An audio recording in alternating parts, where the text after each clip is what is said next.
Greetings from South Korea. I am Arirang News AI anchor. Here is the news-making headlines today. Prosecutors are seeking a 10-year sentence for former President Yoon on charges of obstructing the execution of a warrant to arrest him. This comes as the first of 4 court cases against him conclude hearings in a final session today. On Friday morning, Seoul Central District Court began a closing hearing in a case against Yoon for obstructing the execution of a warrant to arrest him and infringing on cabinet ministers' constitutional authority to deliberate and vote on the declaration of martial law. The court is gathering testimonies from former Interior Minister Lee Sang-min and former Finance Minister Choi Sang-mo before final statements from prosecutors, the defense counsel, and Yoon himself. This is the first of 4 insurrection-related trials involving Yoon to wrap up arguments, with an initial decision likely in mid-January. Prosecutors argue that Yoon selectively convened cabinet members during the martial law declaration to create the appearance of legal procedure. His defense maintains the process was lawful and the arrest attempt was illegal. Democratic Party leader Jang Chong-ne says the party will swiftly push ahead with a second round of special counsel investigations tied to former President Yoon Suk-yeol. In his first official press conference as party leader on Friday, Jang said it will be the first bill to be put forward by the DP in the new year. The 3 special probes involve insurrection charges over Yoon Suk-yeol's martial law bid, allegations involving former First Lady Kim Gon-hee, and an investigation into the death of a young Marine. On Friday, the DP proposed a separate special probe into allegations that the Unification Church bribed politicians. President Lee Jae-myung has wrapped up his final working day at the Yongsan-based presidential office, which is set to be relocated to the traditional Blue House next week.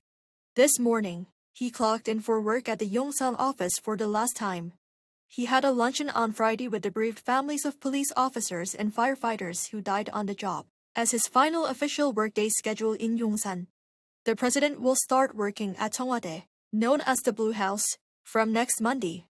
The symbolic phoenix flag will come down at midnight on December 29 at the old office, and will be raised at the Blue House at the same time.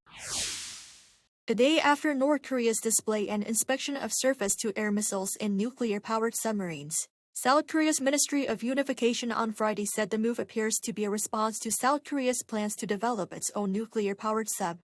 Deputy spokesperson Kang Yoon said the North's actions were seen domestically as showcasing its defense achievements and justifying advances in nuclear capabilities.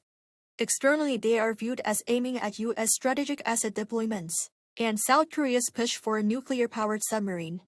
Also on Friday, the Korean Central News Agency released images of Kim examining missile parts with officials, as he reportedly emphasized the need to expand overall manufacturing capacity and assign technical and economic tasks in support of a 5-year goal of developing advanced missiles. The temperature in Seoul plummeted to minus 11.8 degrees Celsius on Friday morning, the coldest morning of the winter. Biting cold winds made it feel as cold as minus 20 degrees after wind chill. Cold wave warnings have been issued for most regions nationwide on Friday for the first time this winter. Sub-zero temperatures persisted throughout the day today, with Seoul only reaching minus 4 degrees for its daytime high. An official from the Korea Meteorological Administration explained that this cold wave is due to the influence of very cold air flowing from the northwest. However, this cold spell will not last long.